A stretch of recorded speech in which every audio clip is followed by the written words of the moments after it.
గ్రహింపు అయింది ఆయనకి. నేను కాదయ్యా రాజుని, ఆయన రాజు, ఆయన నన్ను ఇక్కడ కూర్చోబెట్టాడు అంతే. ఎంతకాలం కూర్చోబెడతాడు అంతకాలం ఉంటాను, ఆయన ఎంతకాలం కూర్చోబెడితే అంతకాలం ఉంటాను తప్ప నా శాశ్వత కాలం నేను ఉండను అనే విషయం ఆయనకు అర్థం. ఆయన శాశ్వత కాలం ఉన్నాడు, ఆయన రాజ్యము స్థిరము శాశ్వతం, ఆయన రాజ్యం తరతరం ఉంటుంది.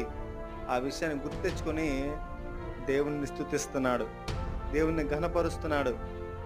అదే విధంగా జరిగింది. దాదాపు నెబుకద్నెజరు తర్వాత బబులోను సామ్రాజ్యంలో వాళ్ళ తర్వాత వేరే వాళ్ళు వచ్చారు. ఎవరో పారసీకులు వచ్చారు. పారసీకులు వచ్చి వీళ్ళందరినీ ఓడిస్తారు. పారసీకులు కొంతకాలం రాజ్యం చేస్తారు. ఆ తర్వాత అలెగ్జాండర్ వస్తాడు, గ్రీకులు వస్తారు, వాళ్ళ రాజ్యం వెళ్ళిపోతుంది. ఆ తర్వాత రోమీయులు వస్తారు,